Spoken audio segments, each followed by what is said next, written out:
All right. We have with us Zapaer Alip. Thank you Yep. so much for being on the show today.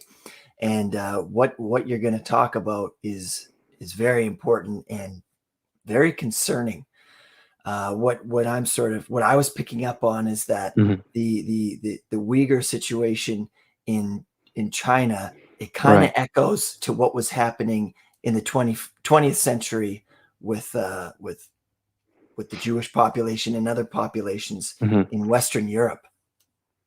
Yeah, I mean it's a comparison people kind of tend to shy away from, and I think that there's a justification for that as well, because Holocaust is its Yes. own thing, and it's one of the tropes is to easily compare everything that's horrible to the Holocaust or Nazism, but there are obvious parallels that just can't be ignored, including the term concentration camps. Mm. Just because that's exactly what's happening is that you have concentration camps in China, and for the longest time they were denying that these camps exist. So this goes back to like 2015. Mm. So quite a bit of time, where an initial kind of strategy. The Chinese government formed a strategy on the Uyghurs, and part of that was developing these concentration camps. And circa 2017, 2018, we started getting satellite photos, proof that these camps actually exist. People start disappearing. China starts denying the existence of the camps, but obviously the satellite photos, you can't doctor those. It's multiple nations can verify that Right. too, right? Yes. It's not something you can just like Photoshop. There's Mm. concentration camps out there, but no, it's real evidence. And so once they found that they could no longer deny the existence, they took a Mm. propaganda route. They're really good at information warfare. Just as you see with Russia, it's a lot about managing propaganda. They have a big budget, right? We're talking about billions of dollars that they can use. And they're very influential in the global political sphere as well. And so what they did is they reclaimed the concentration camps as re-education camps, right? And we say re-education camps because it's not education. You have people in there who are PhDs, university presidents, doctors, very well accomplished individuals who are very well educated, and they're doing really well in their life, who are disappeared into these camps. Go That ahead. that Looks like a good term, question. Yeah. well, that term re-education Yeah. is so like so often that's associated to genocide, be it cultural or otherwise. I mean, Hmm. Indigenous North Americans in Canada, they went to residential schools, and that was part of a re-education plan. And we Right. all know how that went. Yeah, I Horribly. mean, residential schools are obviously horrible in its own right, and it took was about 100 years for the government to realize that and kind of really apologize and make amends as much as possible, I would say. Um, in the Mm. case of China, unfortunately, it's we don't want it to take 100 years for that to Right. happen, It can't. and they're not a democratic country either, right? So it's very much totalitarian in that sense with Xi Jinping's government. It's Mm. a regime that is, there's no accountability of any sort. And so, there's no way that you can have kind of internal protest and, get people to raise their voice and be like, oh, this is wrong. It's not going to happen inside China. And what we're seeing is that because of China's powerful economic, stature in the world, it's incredibly hard for other countries also to comfortably express, well, not comfortably, but to dissent and to raise their concerns. So let's sort of start with the Uyghur people and understanding them. Now, as I was saying before, this is a population of over 20 million people Right. in sort of around the area of close to the Pakistan border, Hmm. but in China. And these are Chinese Muslims. And Yeah. people often don't think that there are Muslim Chinese, right? Oh yeah, there definitely are Muslim Chinese. It's Yes. there are But actually two. people such as Hmm. myself, we often, Right. we're not so versed in that. So let's Yeah. talk about the Uyghur people, starting Mhm. with like what is the correct pronunciation? Yeah. So I mean, people say Uyghur, but the actual pronunciation is Uyghur. There's I don't know how to say it in English, but there's a bit of a oomph at the beginning. So Uyghur, Uy, and it's Uyghur, kind of difficult for to pronounce for regular people. So people right? tend to call it Uyghur or have their own ways of saying it, but the real pronunciation, as we say it in our native language, is Uyghur. So that's how you pronounce it. There are different ways of writing it, but the general kind of accepted term is Uyghurs, like Uyghurs as a people. And then the country itself, so our kind of region, we like to refer to it as East Turkestan. So we are, culturally Turkic people. So it's Muslim, culturally Turkic, close to, there's resemblance to, you have Uzbekistan, there's also some Kazakhs, some Turkish people, and our language is actually very close to the old Turkish language that they have before Ataturk. So the Turkish language got modified, it got kind of renewed, modernized by Ataturk, but before that, it used to be the same. So we spoke the same language actually with modern day Turkey. But in general, so Turkic people, Muslims, like you said, 20, 25, 30 million people. That's but the Chinese census always puts it down to like 11 million, or they kind of suppress it. And that's another problem, is that when you have national statistics or the government, it's in their interest to suppress the population counts for if there is like a future referendum or something, and there's not a lot of Uyghurs here, or if it's a lot of dangers with playing with census data. But yeah, so 25 to 30 million people. Yeah. And our region is one of the sixth largest land masses in China. There's a lot of resources, oil and gas. There's some farming, agriculture, a lot of tomatoes and cotton. So it's a very resource rich region compared to the rest of China, and it's in terms of the Belt and Road Initiative. You'll notice that it actually connects China to basically the rest of the Western world, right? So including borders with Pakistan, India, but it opens up that kind of you can't do the Belt Road Initiative without going through East Turkestan. So for people who they're new to this, they're picking this up. What is this one belt, one road economic policy that the Chinese government is working to implement? I mean, I think the One Belt and Road Initiative is a complex topic on its own. Yes, but in general, you could say it's an attempt to revive the Silk Road. So the Silk Road was a really economically rich trade route, right? So you have connections from the west all the way to the east. And if you control that trade route, obviously you make a lot of money from that, because people will pay tariffs or certain percentages of to you for using that service. So the Belt and Road Initiative is a series of shipping lanes, shipping ports, pipelines, trains, highways that are built to facilitate trade with China, between different countries from the east to the west. So what they did is, in countries even like Pakistan and Sri Lanka, they'll buy or they'll give you debt to finance your investment in infrastructure, and then eventually, when you aren't able to pay it off, they'll take ownership of that land for 100 years or a really long period of time. That already happened in Sri Lanka, a port in Sri Lanka. Yeah, so it was that first kind of warning signal that, oh yes, if you don't pay it back, this is what the actual play is. They give you terms that are, there's just no way for you to pay them off anyway, and countries accept, and they kind of lose their own sovereignty for their ports, and which is incredibly horrible, right? You wouldn't want that to happen to your country, for example. And just so people understand that this one belt, one road, this sort of Marco Polo Silk Road, as you describe it, will give China complete sort of unrestrained access to Europe, Africa, and the rest of Asia, making it a economic monolith, an economic behemoth.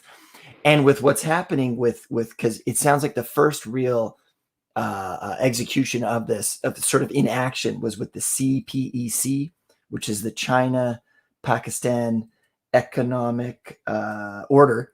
And see, I'm reading off my notes here, and Pakistan made this agreement with China, but they're making trades with them, these loans that the interest rates are insane. And if Pakistan keeps it up, exactly like what happened with Sri Lanka, they're going to have to relinquish a lot of their economic investments to the Chinese government.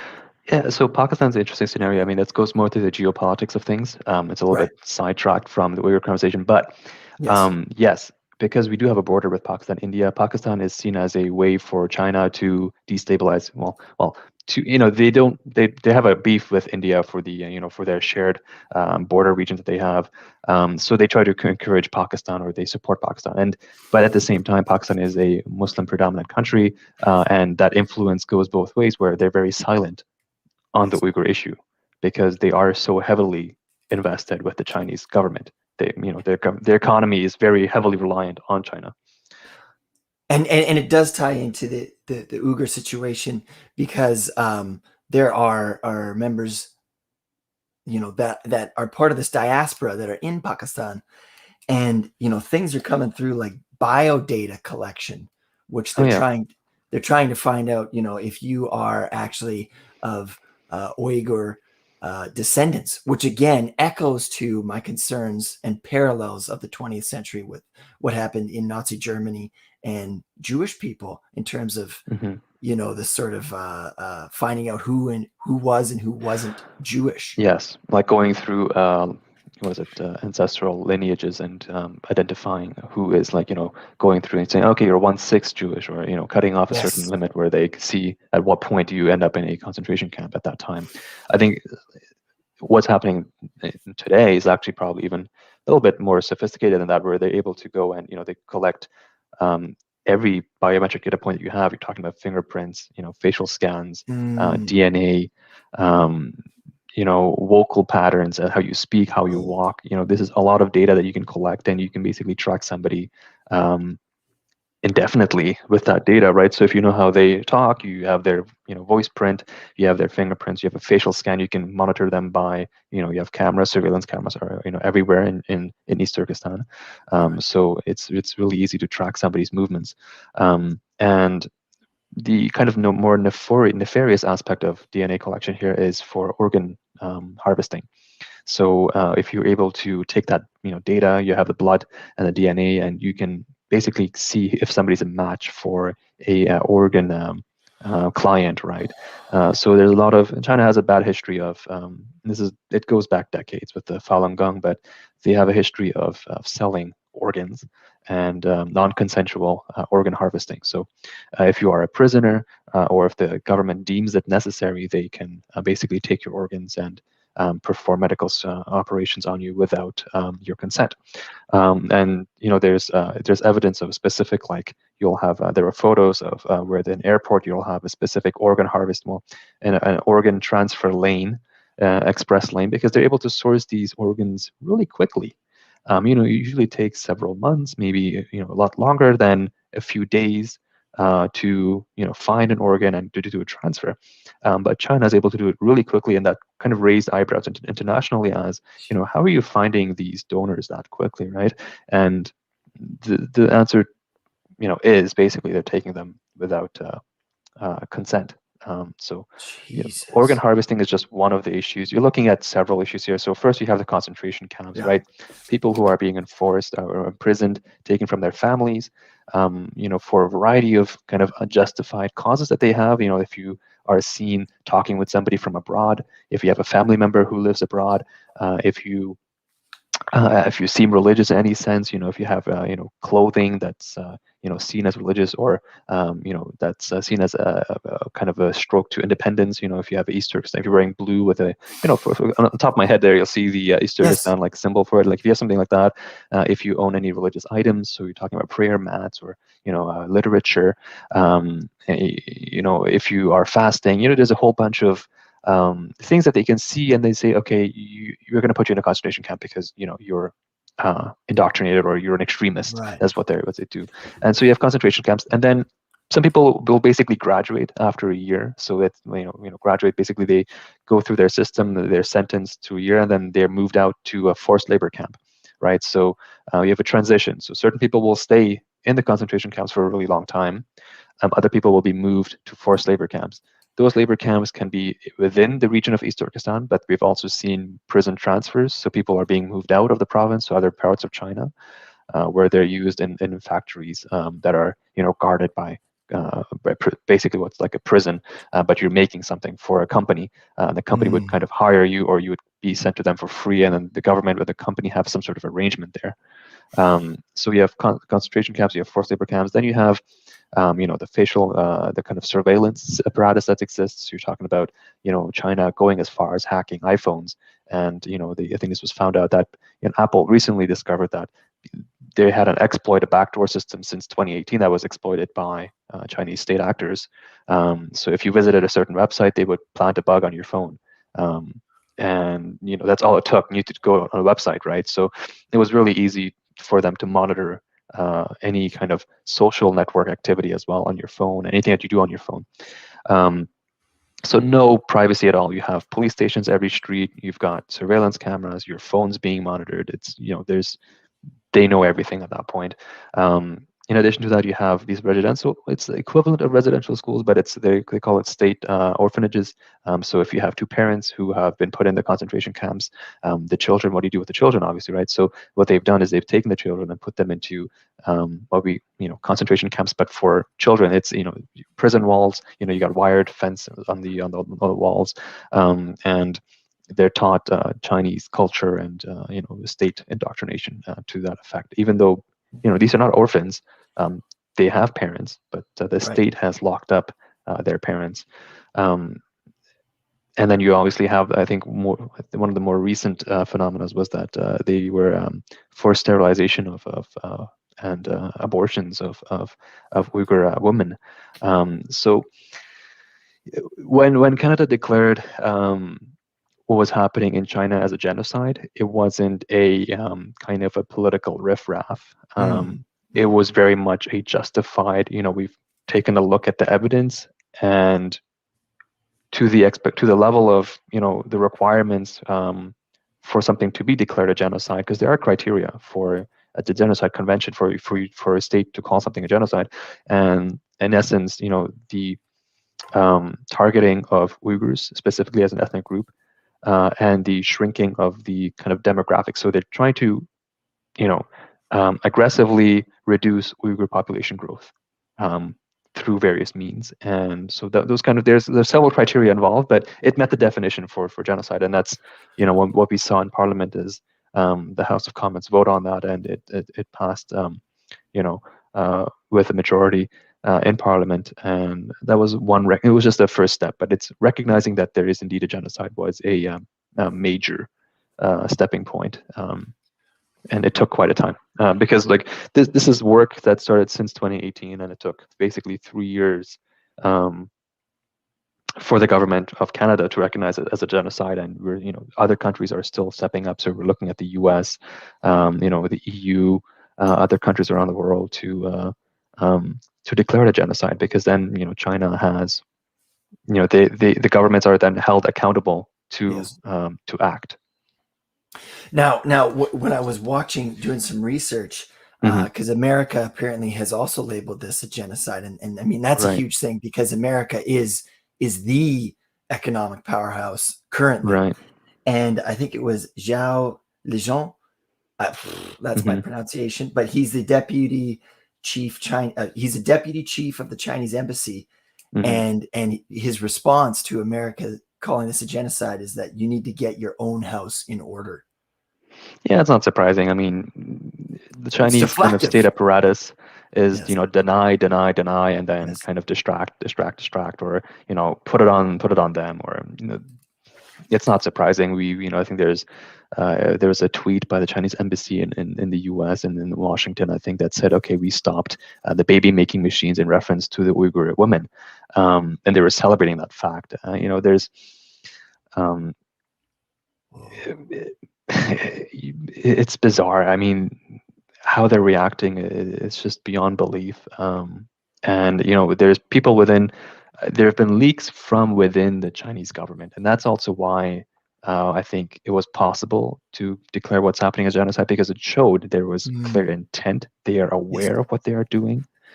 This is government sponsored, and it went into details as to what the concentration camp guidelines are. So they had they had plans laid out as to how they're going to do that, what kind of standards they're going to hold within, what's the kind of the building blocks. The blueprint was leaked. In addition to how they were selecting people to go to the concentration camps, their criteria for that, and there's a system in place. This isn't Of just course, ad yeah. hoc decisions, right? It's There's not a random impetus thing. Oh, we're gonna yes, lock up some there's people. No, this is policy in systematic. place. Yeah, yeah, Yeah. and we know that again. Obviously, the Holocaust was the Holocaust, but that was the end of it. I mean, it's not like that just happened overnight. Like there was a Yes. lot of things going on starting in like 1933. I mean, we didn't just get to 1941, right? When Mhm. when the death camps really started to get into action. I mean, because Hitler came to the conclusion that, well, the Jews can leave. Nobody wanted them, so we have to have a solution for this problem, right? Absolutely. And that's the issue. People are seen as a problem. When you start to identify human beings as a problem, the result is not something that you want to, Yes. talk about. It gets ugly really fast. And that's the same thing here with China. China is seen as a one monolithic culture. Like when you look at Chinatown, it's just Chinese people, right? Mhm, But in mhm. reality, China it's a confederation of different minorities and cultures. Yeah. You obviously have the predominant ethnic, the Han Chinese, Yep. but you also have, Inner Mongolia, you've got Tibet, you've got us as Uyghurs, obviously, and then there's like multiple different, kind of groups within China with different languages even, that, China tends to project itself as like, we are one. And that's also, I think, part of the reason why they kind of really have done this is Uyghur culture is so distinct from Chinese culture, from Yes. China. It's different language, different religion, different cultural practices, different history too. It's not, it doesn't tie itself to the Han Chinese Empire. It's totally its own thing. Um, It's its own nation. Pretty much, and they don't like Yeah. that idea. They Yeah. find it as a challenge to the monoculture that is, Han China. They're very much they want to preserve that monoculture, and for whatever reason, because like you said, 25 to 30 million in light of like 1.1 billion. Right.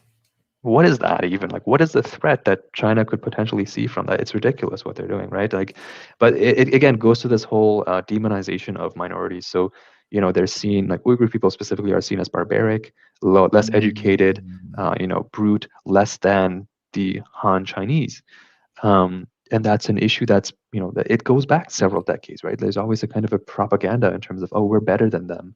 And that's, it's gotten a lot worse since the 2000s, where they've basically seen Uyghur people as, just degenerates. And that's how they justify to the population is like, look, these people are less than, so we're going to, put them in concentration camps, but, it's because they're less than you. They're not the same as you. They're not human, kind of, they're seen as, Yes. less than a This human, which is a inferiority, problem. but that's them trying to justify this, because what it really does sound like, and I know that we've gone on tangents in terms of the OPEC and the One Belt One Road, but I think Mhm. that this ties into it, right? That's kind of what I'm sort of picking up from this, that this is all part of this fourth industrial revolution, and the uh, Uyghur people, they're in the Mhm. way of this, right? Or they're making them seem like they're in the way of it. Yeah, I mean, that's part of it, economics, but I just think there's something more inherently in depth about it. I think there's, Mm. when you have a totalitarian state, the crazy ideas of one person can, if you have a democratic state, if somebody's insane or they Everybody have must some really obey. bad ideas, there's some checks and balances in place that, somebody can't do damage, but they can't do something that's, irreparable, or, the extent of the damage is kind of contained. But Right. when you have a totalitarian state, if that one person at the top has a horrible idea, um, there is no checks and balances. It gets executed. It gets done, and that's what Yeah. happened. The New York Times, they did great pieces on this that they published on the two leaks that happened from the Chinese government. So these are internal papers, and it's basically Xi Jinping's directive to solve the Uyghur problem, and that's what started all of this, right? So The economics aside, language there's yeah, solve this problem. I mean, we, yeah, we that's we what it is. have I to mean, we have to understand language here, right? absolutely, Because yeah. nobody's going to say something outright, but we have to read between the lines. And I don't think it takes much, you know, reading between the lines to understand, solve this problem. Like you say, when you view a nation as a problem, what's the outcome of that? Well, we can imagine, we can know. Yeah, I mean, And he gave a already, few speeches, and I think the quote unquote was show absolutely no mercy. Um, so there's a great New York Times piece on this where they go through the leaks page by page, and so the speech that started all of this out was Xi Jinping basically saying don't show any mercy at all, like go crack down, like we are the Communist Party of China, we're going to solve this problem essentially, right? So that's what it becomes an issue when you see people as less than, and when you start seeing them as a problem, or that's the language there is important, as you mentioned, and the parallels with other genocides obviously come to mind at that point. the other thing that you mentioned is the propaganda machine and how they're able to create villains out of the Uyghur Oh people. yeah, absolutely. The sense that they're terrorists, right?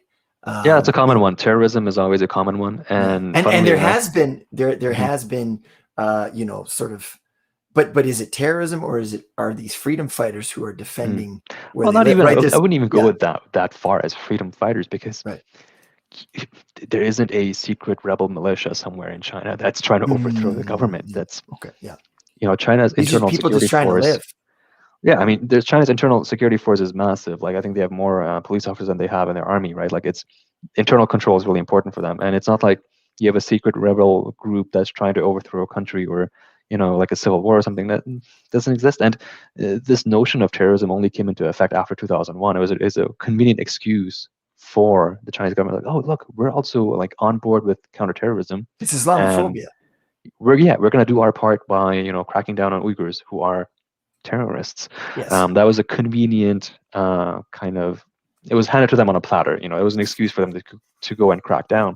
But realistically, there, even now to this day, we don't have a definition for, like, an international definition for terrorism, and Mm, it doesn't exist, unfortunately. Because if that was there, you could say, okay, well, this group is not a terrorist group, so uh, it was just kind of like, oh, it was right. kind of a term that was put into place. It wasn't Yeah. very well defined, and so that kind of gave other totalitarian countries like China excuses to crack down on certain people under the guise of terrorism. Well, China watches what the West has done, Hmm. like in terms of colonization, because again, not to go on a tangent, but what they're doing in Africa is pretty, like, whoa, like it's scary. And then when people question them, they're like, well, what did you do? Yeah, And yeah, again, there's that deflection. But of this is course. the contemporary reality that we need to see, like, you Yeah, it's a know reality that people need to be waken up to. yeah. China isn't a, I think 30, 40 years ago is, still developing very much a, they weren't on the global stage, they weren't a huge major player, right? Right. That has changed part in part through Western investments. So a lot of money went into China with the hope Mhm. of making it a democratic force in the world. People thought, okay, if we invest in China, we have cultural exchanges, we do a lot more business together. They'll change. The communism will stop, or they'll see the democratic ways, and it'll change. But We'll pray the red away. yeah, in essence, or will pay the right of way, basically, right? So they're Mhm. putting a lot of money into it. That just didn't work that way. And instead, it's gone the whole other end, where China is now a lot more aggressive. They have what's called a tiger diplomacy, right? So, or dragon diplomacy, aggressive posturing, and not being diplomatic. So they're being aggressive. They want to show, okay, we are back, or because China is really old. It goes back centuries, right? And they have their own histories of colonialism, and their own kind of internal history. And they feel, I think, it's important for them to show that China is, back as a powerhouse, and to extend that influence. So we're also seeing that in Africa. People need to be aware that, Chinese debt, it's not as friendly as it seems. There are clauses, and there are, how they treat people. So if they're able to run concentration camps inside their own country, like, to their kind of, we are autonomous, but technically we are considered still by them as citizens of China, right? Right. Um, you have to question what they can do in Africa or other countries where they, again, they might not see people as human. They might see them as less than, or a means to something, right? Um, Yeah. And again, just to draw a parallel, and I apologize for this, but the concentration camps during the Nazi Germany regime were mostly in Poland, not in Germany, right? Not in their own nation. And China showing, like you're saying, this is what they're doing in their own country. What could they be doing outside of their country? I mean, it's just there's no accountability, right? So when you have a country that has no accountability, there are no limits as to what can be done, right? That's a problem where I think most other countries, they have some sort of level of accountability. There is, you have opposition parties, Even or with their you'll have, people. or the people will stand up, right? But Yeah. you don't see that in China, and that's just part of the cultural element too. It's very much keep your head down, do as you're told, collective like mentality. So you won't see internal protests. Like even in China, when you have things as horrible as the population bomb that's going off right now, but that's because of the one-child policy. When that was happening, people didn't speak out about that. They just, they didn't like what was happening, but they went along with it, right? So you had forced abortions, sterilizations going on at that time for their own Han Chinese, and people have regret about it. Like there's documentaries out there on people who did these, doctors who did the kind of procedures, and they have incredible regret, and they try to make up for it afterwards by being midwives or trying to serve or try to erase those sins. But if something like that can't be stopped, like there's just the cultural difference, or the powerhouse, that's the way that it's set up is such that if you keep your head down, you're going to prosper. If you keep your head up, you get culled in that sense, right? So very brutally It's 1984. sequestered. Yeah, 1984 at its worst, Yes. because they have the technological capabilities to make that into possible. So you see that with AI, right? Like imagine having 1,000 cameras, you have to hire 1,000 people to monitor those cameras. Now you have AI. They're exporting tools to other, authoritarian regimes. So they're developing software and the AI tools in-house to monitor phones, to monitor surveillance cameras, to track movement, and then they're selling this as a package. As a whole, there's a whole industry now in China, in our region, in East Turkestan. They've tested it on us. They have the blueprint to then export that to other authoritarian or totalitarian regimes around the world. And that should scare people, because it's like, that has a global implication, right? It can destabilize other countries. So or even apps, right? Because TikTok, isn't TikTok. Yeah, TikTok Chinese is like a. I mean, that's but whatever. But I'm just saying, like, there are extensions, right? Yeah, of course, because like if you have an app that's developed by the Chinese government, and as much as the company will deny, we're not, the Chinese government doesn't have access to our data set. Any company that's incorporated in China will have Communist Party members in their their directorship or their ownership. They're going to have Communist Chinese Party members, and they've sworn loyalty to the state. So when you have any company in China, it's basically a state enterprise. Like as much as they flout independence, you've seen it with Alibaba. Like they took away, like the guy disappeared for a little bit of time, right? And he was the CEO of like the largest company in China, like Alibaba, right? And he basically went away just because he made a statement on. So Jack Ma, the founder, he made a statement about the Chinese regulatory authorities. He's like, okay, this is they're being overly harsh, or something along the lines of making them not look good. And he disappeared for a while, like just like disappeared. Nobody knew where he was. That sounds very Stalinist, right? Yeah, he's one of the richest people on earth. And if it was to show basically to people in China, get in line, like you don't mess with if we're doing this to him, yeah, wow, right, yeah. Oh man, yeah, it just shows you like how totalitarian that the regime is, and to the extent that they will do whatever they want, and anybody who challenges any part of that power dynamic is seen as a threat. And I'm always kind of thinking, like, what are the extensions of this, down time? And again, not to go off on a tangent, but it's like, who do you want to have your information? Mark Zuckerberg, Bill Gates, or China, right? They're all kind of going to get your information. I mean, this is the other aspect of it. Like you'll see apps in, let's say, Western countries. It's you'll have a Facebook, you'll have a a YouTube or something, right? In China, what you're seeing is there's just one app like WeChat that controls everything, Right. right? It's a YouTube, it's a PayPal, No choice. eBay, all in one. Yes, that's convenient, but it also means that It's it's very easy to see your life. And yeah. I think what's even It's more an worrisome is now, amalgamation, right? yeah, it's an amalgamation. And then what's even more worrying is they have a digital currency. So, they have basically, if you watch Black Mirror, they have a social rating app, right? So if you're not considered a nice Chinese citizen or you're not being a good member of the party, you suddenly have a harder time getting loans, getting access to transportation, not being able to travel.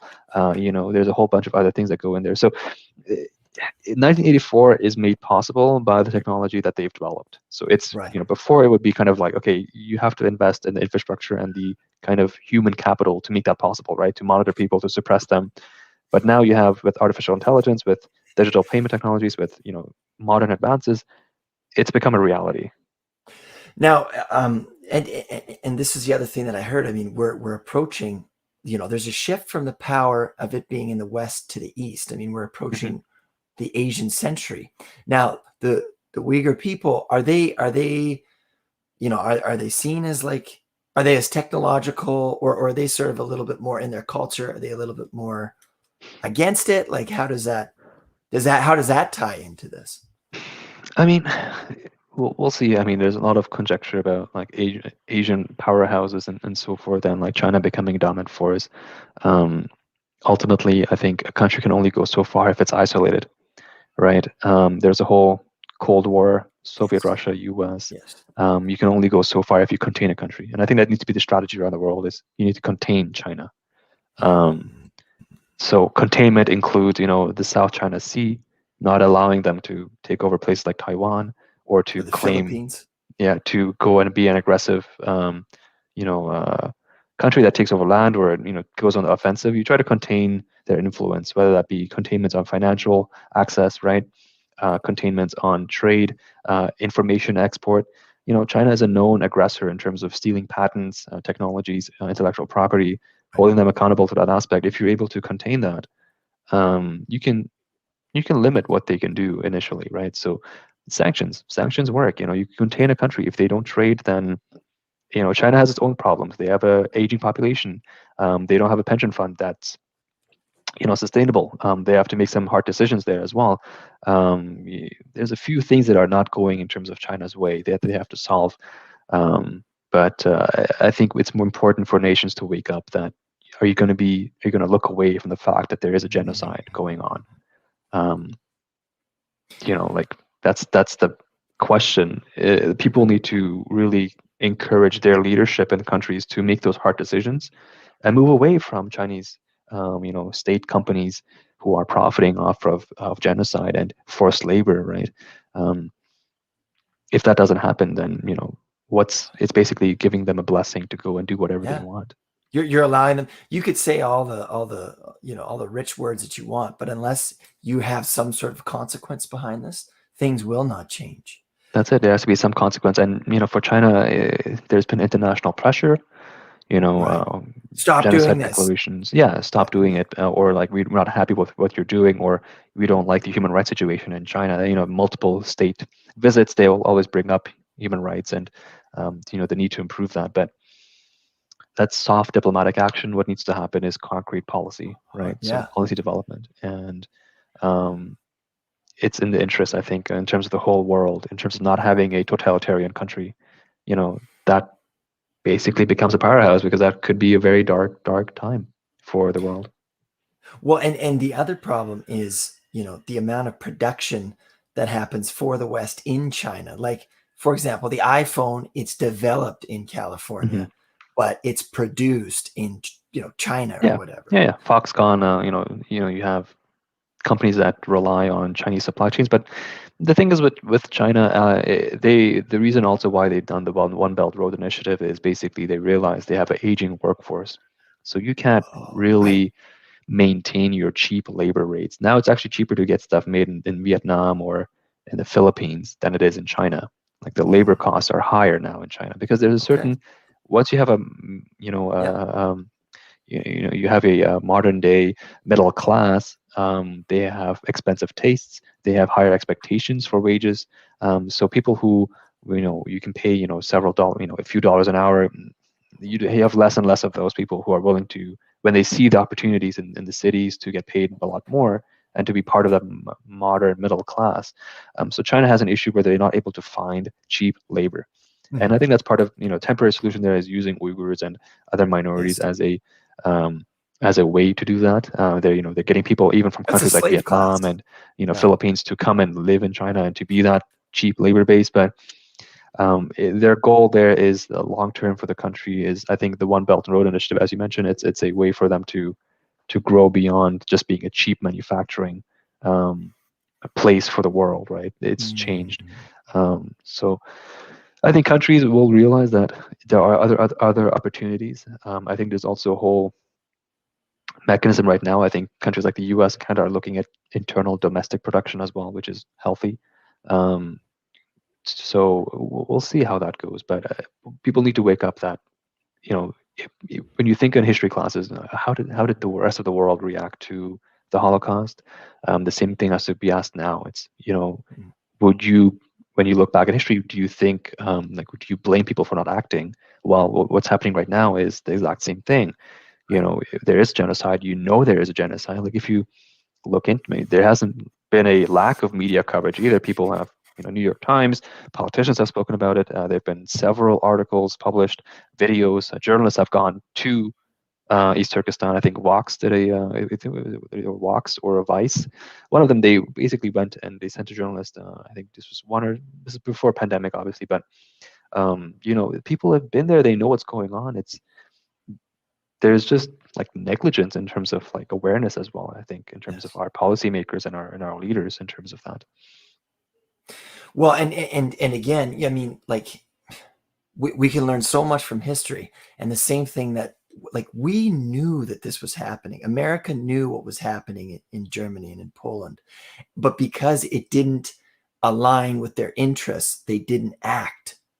And as a consequence, I think there's yeah, things I weren't mean, made better. there is a question of like the one thing that annoys people and annoys me personally is not listening to survivors of concentration camps, right? Like their testimonies are taken as biased, or there's no way on earth that they would be torturing and killing people, or forced sterilizations and organ harvesting. That's just, it sounds too surreal, right? It doesn't sound like something that would happen in reality, but which is further traumatizing, by the way. Yes, absolutely. It is further person. traumatizing because it's also very frustrating, because if you don't listen to the people who have survived and been able to escape and then make it to like a country like the US or Canada and give testimony, and that's not taken seriously because you're making things up or you're exaggerating what's happening. It was really a blessing in disguise to get internal government leaks, because that just was a nail in the coffin. It was like, verifies you didn't listen to us. Here's the papers from the Chinese government itself. Yes. That proves, as a matter of fact, that this is indeed what's happening. And hey, this is on a bigger scale than you could have imagined either, right? So that was part of the frustration. That's why it also took 3 years, because 2018 people already knew this was happening. There are testimonies out there. People have talked about this, but it took another 3 years for governments to okay, you know what, this is actually real. We're gonna take some action on this. How many millions of, like, the thing that like breaks my heart on a personal level is children being separated from their families. Like I don't care who you are, what you are. That's part of the human species, is to be raised by a caregiver, right? Anytime you have children being separated from their families, to me, that's genocide. It's not even that those families like they that there isn't, the parents have passed away, or there's been some sort of war. Exactly. I mean, these are parents are alive. These are functional families, and they're having their children separated, and the scale of it goes. It is quite concerning, because as the initial estimates were between 1 or 2 million, right? So this is based on satellite photos and kind of conjecture on that basis. They project, accordingly. So you have this many camps. Each camp can hold this many people. Or you look at how many villages or towns have had people missing. You can kind of extrapolate from there, right? Like if in a town, they're building this machine up too. Yes, and they haven't stopped. They haven't slowed down either. These camps are still being built, which is Yes. You know, Showing it you means us the slowing trajectory, down. right? Yeah.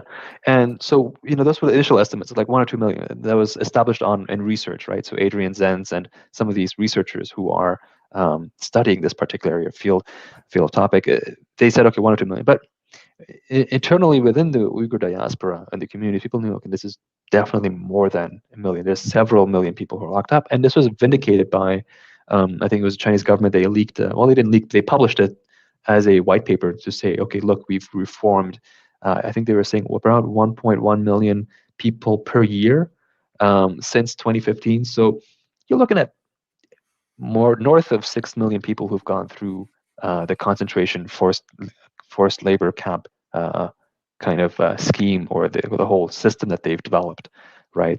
And if you look at Chinese census data, it was in 2017 they said there was 11 million Uyghurs.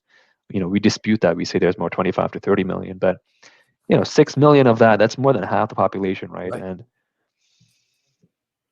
that's a lot of people. Yeah. To go through Six that. million is, we say things like 6 million because we want to make that number smaller. 6 million human beings. Yeah. I mean, 6 That's million, that's massive. what, like a fifth of Canada? Like, Yeah. certain provinces are like, imagine if your province had disappeared like that, right? Everybody in the province, I think it was like, it is ridiculous. Yeah. The numbers tend to, like you said, it tends to numb. Yes. Oh, okay, it's only 6 million, right? But then it's like, Yeah. yes, actually 6 million people, that's a lot Like of people. I live in Vancouver, Right. and rush hour is insane. And I think there's only like, I don't know, 300,000 people here, right? Just Mm. to illustrate how massive 6 million people is. And that's why I think it's important that we talk about, okay, so what can we do? What can people be doing, listeners to Yeah. this? Because we can do something. Absolutely. So obviously, there's things that you can do locally, on a very basic level is spread awareness. We are competing with a propaganda machine that has billions of dollars and is able to operate in Western countries without restrictions. Mm. I think only Australia is the one country that has a foreign interference law that prevents, kind of foreign influence, basically. You can, like, it's annoying. It's beyond me how, like, if I go on my feed on my phone, I'll get CGT, what's like the Chinese state propaganda news outlet, CGTV or CGTN, or it's I forget the acronym for it, but they will have videos on my feed, and even if I say, okay, report this, or I don't want to see it, it'll still pop up, It's and like a it's poison paid. algorithm Yeah, or it's something. paid Yeah. advertisement. It's they're able to. You're allowing in your own country, so in Canada, you're able to have a Be Chinese state infected. propaganda machine Yes. spread its influence in your country. It's just like, What are the ones that are that are affiliated to these Chinese propagandistic so outlets? what the big one that I know is CGTN. CGTN. Yeah. So it's a Beijing-owned China Central Television Network, and they will have a YouTube influence, and so they're able to get into Canadian media consumers, right? You also have like Confucius Institutes here in Canada. Basically, uh, they come in the guise of like cultural and heritage, activities or Yes. civic activities, but Yeah. realistically, it's propaganda, or it's a way for the Chinese state to increase its influence overseas. Um, so you have that, but I think the media impact of it is huge, because they will, Twitter bots. This was a huge thing. Like Facebook and Twitter recently cracked down on them, but there are millions of bots out there that are written by or controlled by, Beijing, and they have their virtual warriors go online and Yeah. troll you, Surveillance. or Yeah. intimidate you or harass you. It's not uncommon. Um, but I think definitely countries need to step up in terms of the influence factor, because what we've seen with social media and I think information warfare is that even if something is super untrue, the more you see it, the more likely you are to believe it. That's just the human psychology. The more Unfortunately, you, that's how it works. yeah. So if If you see a patterns, right? false Yeah. fact or something, and you see that repeatedly, you start to, okay, like if you're at first, even if you strongly deny it, like it is absolutely horrible, it's wrong, this is total BS, it's a lie, but you start seeing that more and more and more. The more times you see that, unconsciously you are validated by that. It's changing how you think in that sense. And just so how you choose information is really important too. So that's why social media is such a powerful tool, because you can have people advertise directly to you and change your political beliefs, how you see news, or you can have multiple. For example, you can have somebody who shares a CGT, and Chinese state-sponsored article, right, about how Canada is over-exaggerating genocide. That Facebook piece, right? You can have a fake account post, oh, I love China, like they're amazing, they're doing absolutely everything correct. These concentration camps are justified. And you can have a piece by the CBC that goes about or the New York Times, and those are all processed the same in terms of how you take that information in. It's all seen as news, but this is actually That's opinion, persuasion. propaganda, and you only have one factual person. So that's the way that that's how manipulation works in its essence.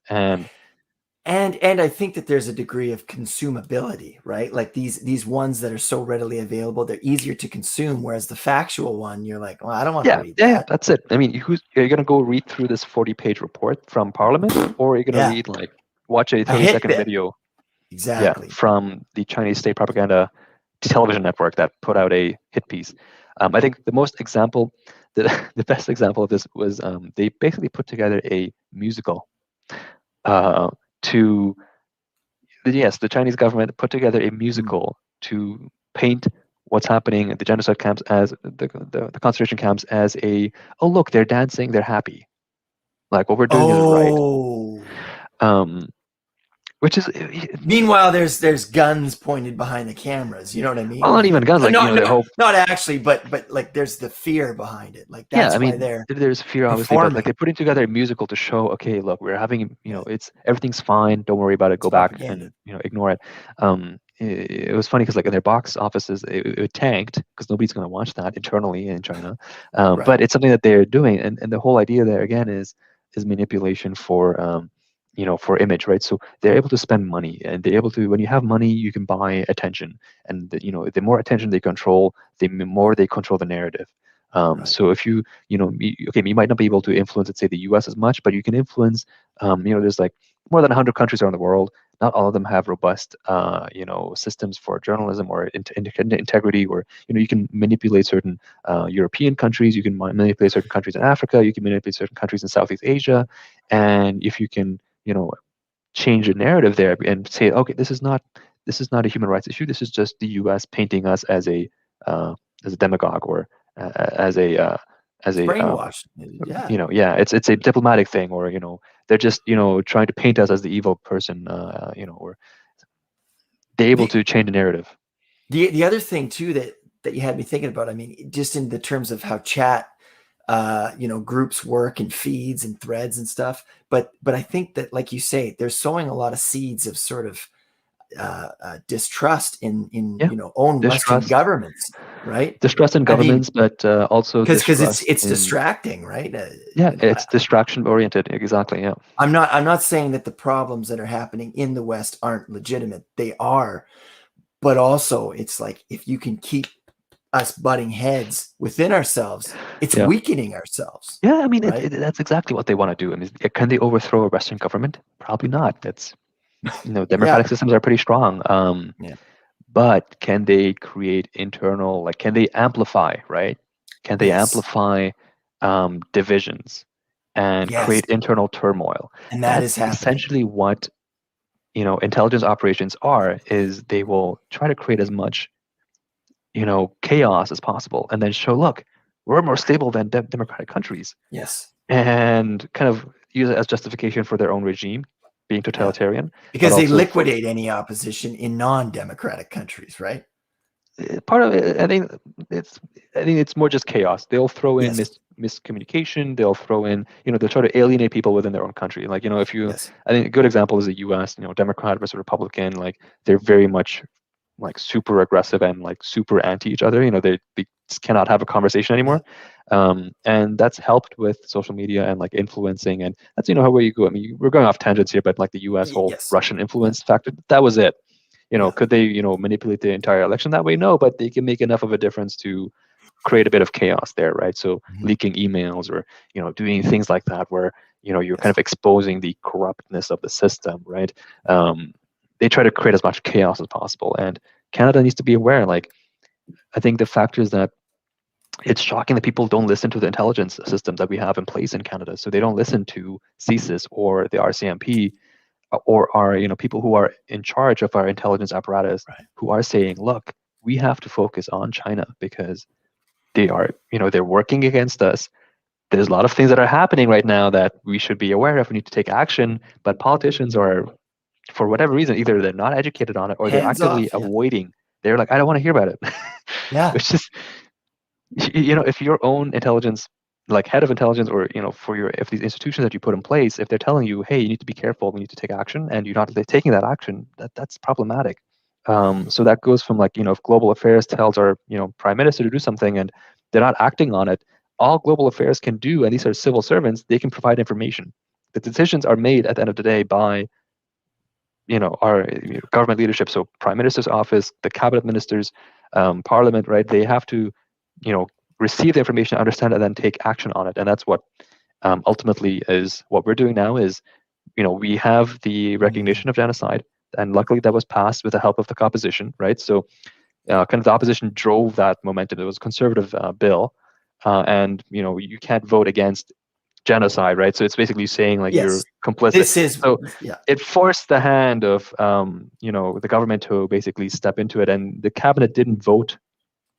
They abstained, right? So the cabinet ministers and the prime minister, they didn't show up for the vote, but the rest of the parliament did, and they voted overwhelmingly in favor of recognition of genocide. So you have that aspect of it, but now we have to see action. So we're looking at changing the status quo. We want to see better supply chain controls. You shouldn't be sending AI or exporting AI technology to China, because they're going to be using this for suppression. The same thing goes for importing goods. So if you're importing cotton or tomatoes or electronics, or I think now the more controversial things are like solar panels, for example, and that they're being made in East Turkestan with forced labor.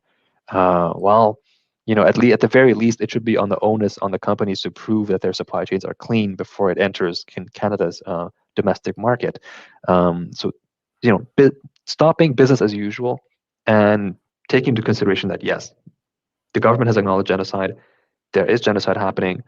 Companies need to change and not be complicit in that. That's one. The other aspect of it is we have a lot of Uyghurs who are stuck in countries like Thailand or in even Middle Eastern countries, and they are in a very precarious situation because UNHCR, they'll file an application with them to be a refugee, but in some instances there's a fear of complicity with the UNHCR. Like, how independent are they? Like, could they actually help you, right? So there's a bit of distrust there, but they need places where they can come and live safely. So we want to offer them a way to, if they have already left China and they're able to get out, to go from these countries that are not, let's say they don't have a backbone to stand up to China, right? They're not willing to do that. They would just extradite people back. Basically, that's what happens. To give them a route to get to Canada, or so that they can settle here, where they know that the Canadian government's not going to basically extradite them back to China, right? So we're working on those two fronts, basically, with the government to advocate on behalf of Uyghurs around the world to make those things possible. And it's a slow process, but it's something that needs to be done. And I think just Canada needs to wake up in terms of just general, like, threat matrix that, yes, China, and not only do they not share our values, so they stand against, they're not against, they stand, their position is basically anti-Canadian. They don't like human rights, no expressions, they don't like multiculturalism. There's a whole bunch of other factors that, they locked up to, Michael Kovrig, Michael Spavor, arbitrarily, right? So that should send a message to Canadians abroad as well, is that if you go to China, well, like, you could just be arrested. I'm not going to China after this. I would think that most Canadians wouldn't do that either, because they just realize that, okay, we can be used as bargaining chips for just like that, right? They don't care. They don't play by the rules, right? I mean, they don't play by the rules. Exactly, that's it. They're shaping up to be like they're a threat. They are, and that's what Canadians need to wake up to, is that the Chinese government, again, not the Chinese people, right? So we have a lot of Canadian Yes, Chinese yes, residents and all yes, of that, yeah. and And I want to make that clear. This is the Chinese xenophobia government. is a thing, Yeah, but yeah, it's against the government. So it's to realize that there is a government that's working actively against your interests. That yes. needs to be realized. And so you're looking at espionage. You had a case at McGill University. A professor was arrested for espionage, right? Like things like that happen where you start questioning. Okay, well, how much, like, how do you vet, people who are coming into the country under the guise of academia? Like, are they really there for academia, or are they working on, like in the US, there's restrictions on graduate students, I believe, from Yes. over there. You can work on, there's restrictions in place. I think the same thing was echoed here by our former head of intelligence for, I think, overseas, and they were saying that, look, we need to look into our own systems, right? Because there is a factor of concern with espionage We have to and protect information ourselves. transfer and all Yeah. of that. And the fact that we still have Huawei in operating in Canada, an entity that is blacklisted in the US. Like, you literally cannot do business with Huawei in the US. And even if you're a Canadian company and you want to do business in the US, let's say with the government, you have to basically sign a special declaration that says your product and or services are independent of Huawei, Right. right? So they don't want you to use any Huawei chips or phones or tablets or accounts or anything, whatever you're using when you're doing business with the US government, right? So they go to that extent. We still have them in Canada.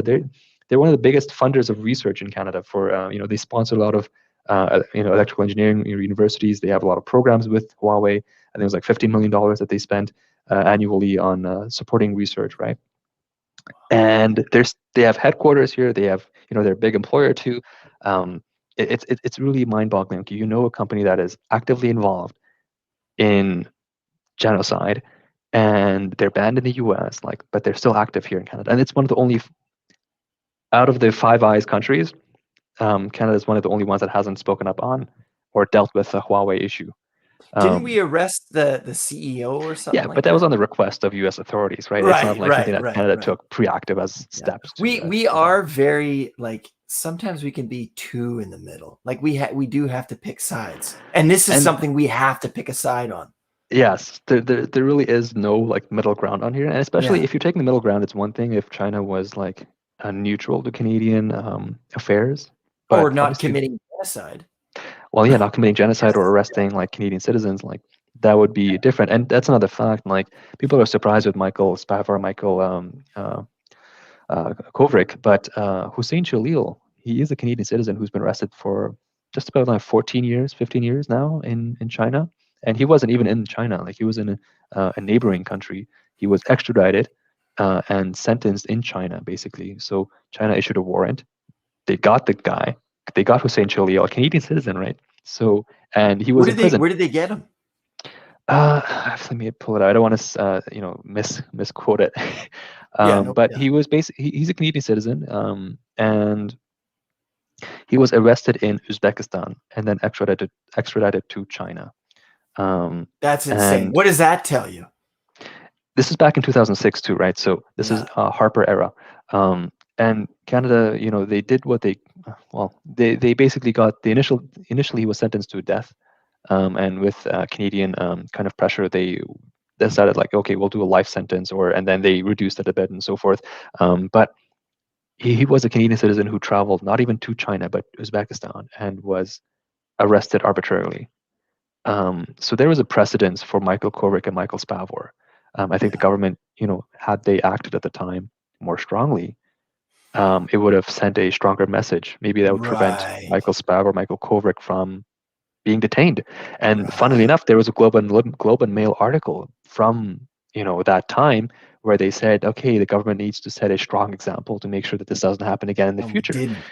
And it did happen. So it kind of questions go into, well, how strongly did the Yeah. government object in the first place, right? And they see Canada, and we see how we respond to this in 2006, right? And they see, oh, you know what? They're not so tough. We can get Yeah, away with this, and they have right? for, well, it's been 2006, so 15 years now, right? So Hussein Holy. Khalil is still in China. He is a Canadian citizen. We look at Michael Kovrig, Michael Spavor, but people tend to forget there's another Canadian who has been Yes. forgotten to an extent, by the government, in terms of his case, right? Like, why don't we talk about Hussein Chilil more, as we do with Michael Kovrig and Michael Spaur? Because I mean, they're all Canadian citizens who've been arrested arbitrarily. So there's that fact, and I think I think it's just a matter of leadership now taking action. But for whatever Right. reason, they've been slow, kind of taking a middle stance. But public polls support taking stronger action too. I think it was recent Nick Nano's poll. They looked at it, and I think it was 40% of people support decreasing trade with China. Right. So Mm. that means we're going to I stop mean, buying that's how things you from do it China. Yeah, nowadays. That's how you do it, right? In the it has to 21st be. century, it's because war, that doesn't work. We'll just destroy each other, right? Mutually Yeah, assured destruction. it's a negative, but Yeah, at the very least, you can stop giving them money and exactly. supporting their economy, right? So Economic embargoes is yeah, that's how and this look, world works. like China needs Western countries. They need other Yes. countries. They have, they need to import agriculture. They need to import, wheat, these kind of like resources as well to feed their own people. And Canada, well, we have a very strong agricultural economy. Like, so if it's not like China can be like, oh, we're not going to work with you anymore. They'll have shortages, and they're kind of reliant on other countries as well. So sorry, this is kind of like this does tie into everything. So Canada Mhm. says we will not trade with China at all. Game over. Right. What would the implications be for us? Like, how would we be hard pressed? Would wood go up? Would technology go up? Taxes? Like, what do you think? And that's a huge question for you, I think, obviously. look, I think Canada has been smart about setting out strategic trade alliances. So Yeah. in the past few years, like Minister Freeland, I think she's our deputy prime minister, right? Um, she has been influential in setting up CETA, so like trade agreements with Europe, but also with Pacific Asia. I think there's a specific term for it, but there are several trade agreements that exist around the world. And I think what needs to happen is we need to strengthen trade with other countries, Yes. so Okay. you have more opportunities to then go away from China, right?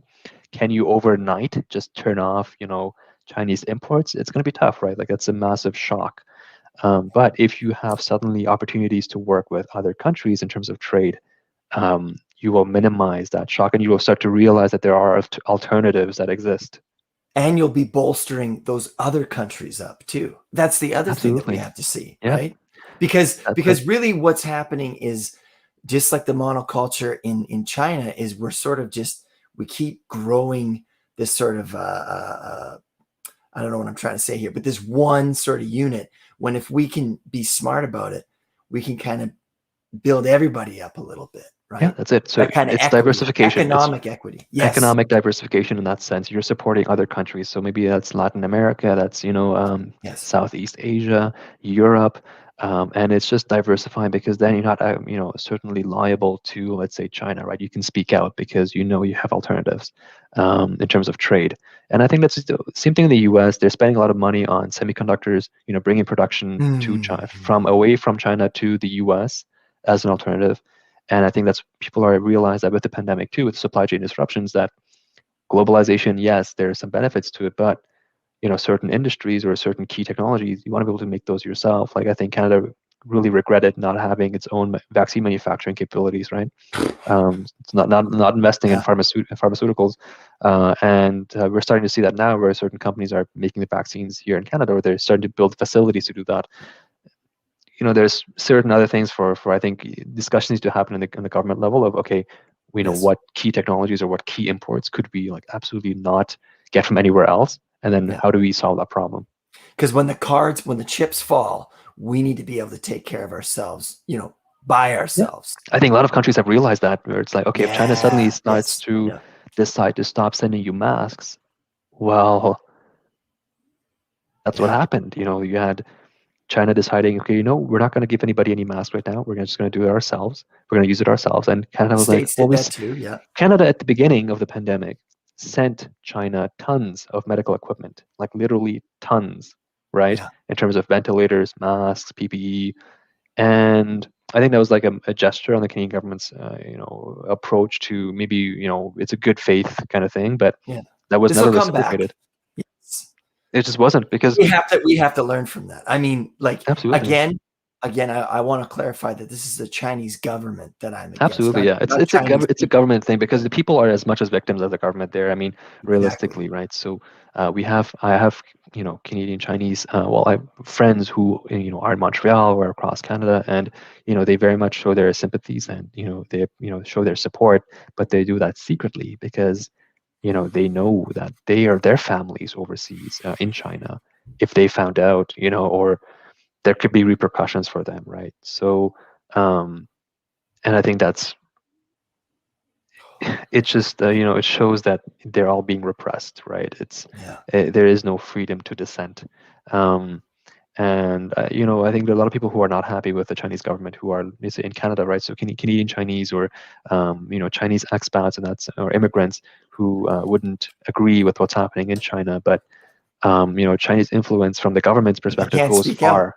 Yeah, Yeah. it goes far. I mean, it goes far as, like, in Montreal, there was an event with the World Uyghur Congress. So yeah, Dolkun Issa, who he is one of a very prominent activist, and kind of a global figurehead for the Uyghurs, came to Montreal, did an event at Concordia University, and basically the Chinese embassy tried to influence the mayor's office to cancel the event. Um, to that extent, and I was surprised there wasn't a bigger backlash against that, because the mayor's office just brushed it off. But you have an embassy telling somebody Dude, that's with Cold no War, man.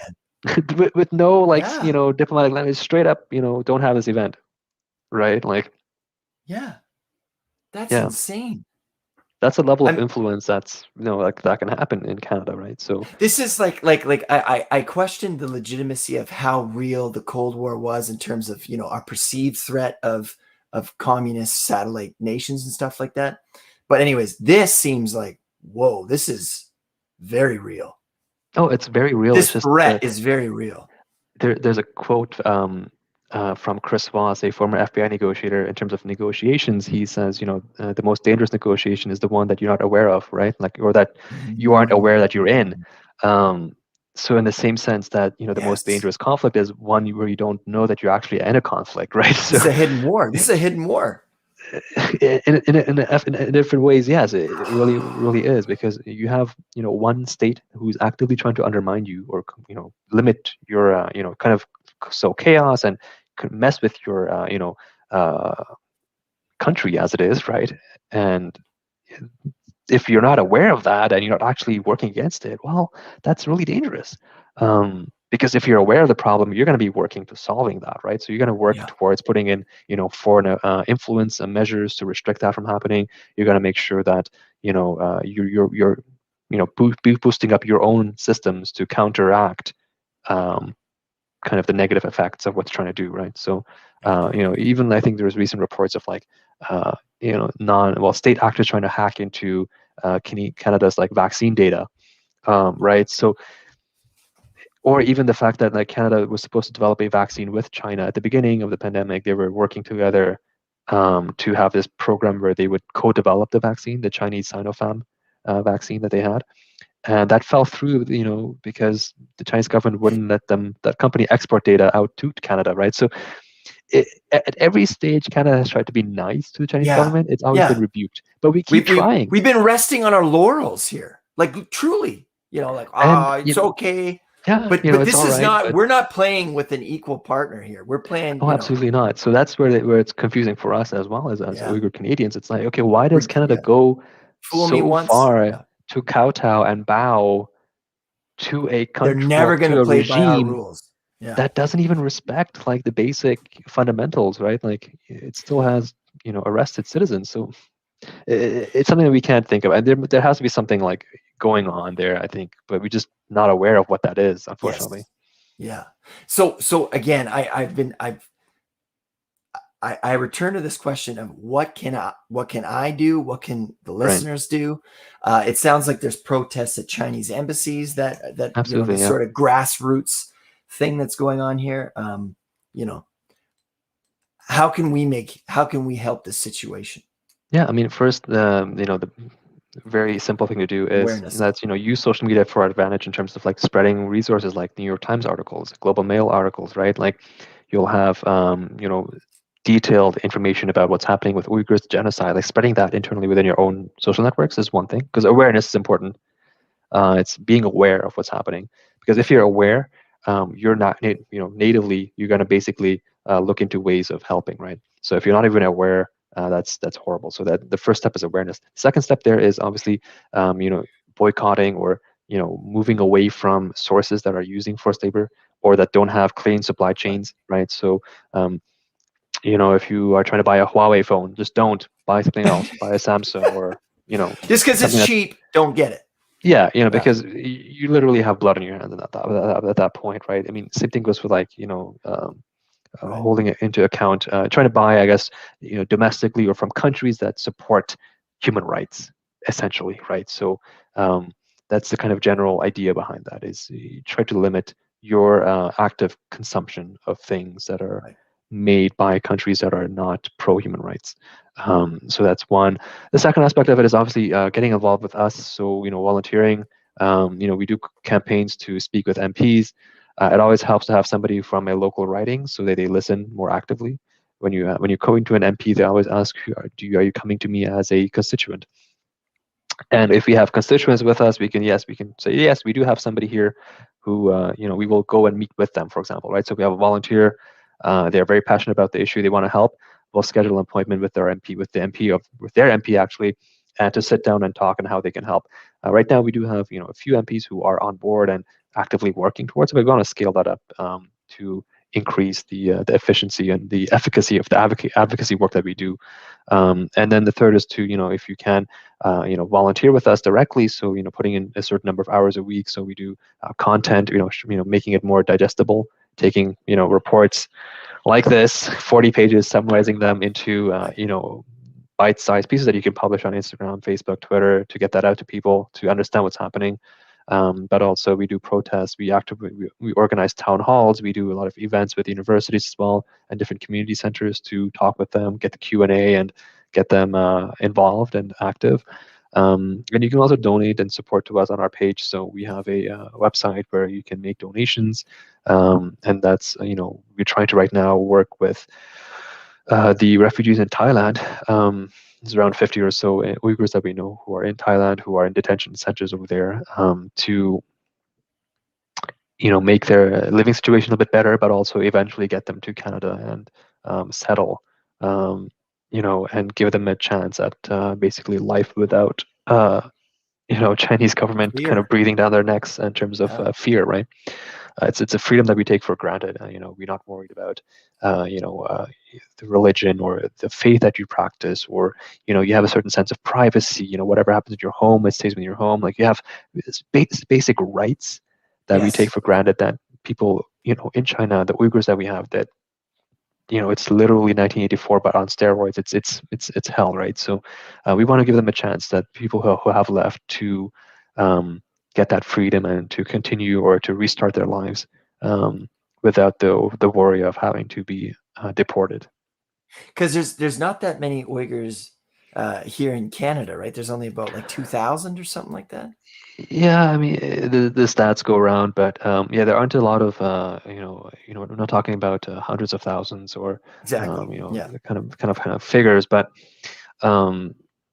which is difficult, because if you have higher numbers, then you have more pressure. Like for example, Absolutely. there's a farmers' protest in India, but because here in Surrey we have a very large Punjabi community, there's a lot of pressure. There's a lot of awareness on that, which is awesome. It's diaspora, right? People who are outside of your country. But I think at the same time, like what we've seen, interestingly, is our issue is nonpartisan. It is not even a particularly kind of faith-associated one either. But we work with Christians, Jewish communities, Muslim communities, obviously a big one. But what we've seen is like Jewish advocates stepping up and saying, "Hey, like this is horrible. Like we need to speak out against this." We said never again, and it's happening. And same thing with Muslim communities who are like surprised. Like, oh wow, like we need to really band together and step up. And so it's working with different communities. It's an issue of it's a human issue, right? At the end of the day, it's a universal issue where this is a everybody can get humanitarian around effort. it. Yeah, it's a humanitarian effort, and so we work with a lot of communities to maximize that. So, yes, there aren't that many Uyghurs in Canada, but there's a big Muslim community, there's a big Jewish community, Right. there's other like Uzbekistan, Kazakhstan, Turkish Right. communities that will rally around it. And not even that, but there's also Tibetans, right? There's Yeah. Hong Kongers. You're looking at Taiwanese people as well. Falun Gong. Inner Mongolians. So a lot of countries or a lot of people who feel wronged by China, by the Chinese government, and so that you patch together an alliance of Yes. people to create It's a that effect. coalition. It's a Yeah. coalition, essentially, Yeah. yes. Yeah. So that's what it is. So again, it basically comes down to share with as many people as you possibly can. A lot of resources out there. You can Google Uyghurs, right? Simple thing like that. If you're using Google, hopefully you won't be directed to CGTN, Chinese Yes. state Be aware. propaganda. Yeah. Yeah. But Yeah. yeah, be aware Question of everything. New York Yeah. Times, Globe and Mail, CBC, reputable sources. Follow that, share that. Volunteer, talk to your MP, volunteer with us, make a donation. These are all things that you can do to help. In addition to being a conscious consumer of where your things are coming from. Hmm. And we definitely at Probably Wrong About Everything, we want to be a conduit as much as possible for this, in terms of sharing this information, in terms of making these links available. So your Absolutely. Instagram, because people like Instagram is the internet is the wild, wild west, right? I mean, Yeah. it's how do you govern that? And that's why, so like on your guys' page, you're Mhm. following. I can't. It's so small still, and I want to Yeah, help again, increasing that awareness. So absolutely. So, you know, when you're competing against an entity that has billions of exactly. dollars, unlimited resources at that point, it They want to really keep you comes down. down it really comes down to us banding together and, going for it as much as possible. I mean, we haven't run like advertising campaigns. Um, we haven't run digital ads, but you'll see Yeah. sponsored articles from like propaganda outlets being, posting up on your stream. And that's the way that it gets there is, they're paying money to Google or, Facebook, or, they're buying up Yes. space, and we have to compete with that by, They're buying up space to take it away. You know what I mean? Like yeah, it's not even space being used, right? that's part of it, Damn. right? So they're able to, have a lot more influence. So what we need to do is counteract that with numbers. So the more people we can Yes. get to share, we don't have to spend billions of dollars or millions of dollars even, So share but this, people. if you can get a growth from that, people actively talking about it and generating activity, I think that will be effective. We want to get to people who maybe don't read the New York Times or don't read the Globe and Mail. They get their information from Facebook or from Instagram or even mainstream media. Unfortunately, it's they'll talk about it from time to time, but it's not on the top of the agenda, right? Like Yeah. domestic affairs will come out, or they'll talk about something else. It's not attention grabbing. So, we're working on it. But if obviously people talk about it more often, that will definitely help, because it all starts with awareness, right? So if you Yes. are aware of what's happening, then you start seeing, um, you know, things in a different light, in a different perspective, and that's important. And it all comes down to, once you see it, you can't unsee it. Yeah, absolutely. Like I can't stop advocating for Uyghurs. Like, I have our team, everybody has a date, they're full-time employment, right? So they're doing 9 to 5. Right. Some people are going to school. We're all doing this outside in addition to, your regular day. And, it's exhausting. You're putting a lot of time and effort into it. Sometimes it's frustrating because you don't see the results of what's happening, right? Maybe it takes 3 years or a few years or, a few months or long periods of time before you see, oh, something happened, like, a little bit of Yes. a movement. And but you can't, at the same time, you can't just give up, because that, yes, my extended Lives. family, like our people are suffering. There are 6 million people who are going through what's happening right now, right? And, there's a kind of moral uh, obligation to act, Yes. right? So that's part of it. So Yeah. once This discomfort is worth it. yeah, we want to make people uncomfortable. I mean, people have to come to realization. It's not something you want to talk about every day. Nobody wants to talk about, Yeah. families being destroyed, people being, forced abortions, sterilizations, organ harvesting. These are gnarly things to talk about. They're Yeah. not. But at the same time, nobody thought the pandemic would ever happen. And it doesn't matter whether or not we think it could or could not happen. It's a fact of reality, and just being aware of that reality, that's Yes. important. Yeah. It's we can't live on a pink cloud forever. We have to realize what's happening and a level of action, right? So That's it. any way that we can help, Zapaer, please let us know. Thank you so much for your time. Check out your Instagram. So where can people find you? Yeah. So I don't know if you can post out when you do when you post the podcast, but we have a website, and then that website, it's I Support Uyghurs. So I support, and then Uyghurs spelled as UYGHURS.org. And that has links to all our social, but also a lot of info on our website, and ways to get involved and donate and all of that. So that's the central place to get started with. And then you can follow us, right? If you follow us, we will post content, keep you updated, and we will run campaigns as well. We've done petitions before. We reach out to MPs as well. We organize protests, so protests in front of embassies and consulates. So we're active, and we will keep you informed in making sure that we increase that awareness and make a difference. Are we going to be able to stop the genocide? We are a group of 10 or 15 people. It's tough, but at the very least, we do whatever we can, right? That's all you can do, is you can only do whatever you can. And if enough people do that, then things happen. You can catch fire, man. I mean, you found me. I'm in Vancouver, so. Right. So I mean, that's how it starts. I mean, for us, it was even surprising. If you told us 2 years ago that there would be legislation that acknowledges genocide, we'd be like, it's going to take forever. Like, it might not even happen, right? But it happened. Like, it's slow work. Yes. Building those connections one at a time, and awareness, and it's very lengthy, but things can happen. So, obviously, what we're doing is working to some degree. Now we just have to continue the effort, and that's where we need people's help, like your listeners, like yourself, spreading the word, and spreading the awareness, and then taking action. Because, like you said, once you're aware, there's just no way that you can ignore what's happening. Well, thank you very much. And thank you. We just got a comment here from Forgettable Vendetta. It says, hello, thank you for the podcast. I got to know a lot of what I didn't before. So thank you for listening. Zapaer, thank you so much. We will keep in touch. Sounds good, Yara. I so value your time and appreciate your information, and bearing with me, because I know I can be a little bit I'm a bit of a head scratcher. So thank you for your patience with me. You're welcome, Robert. Thank you so much for having me. Okay. Bye now, and take care. Bye.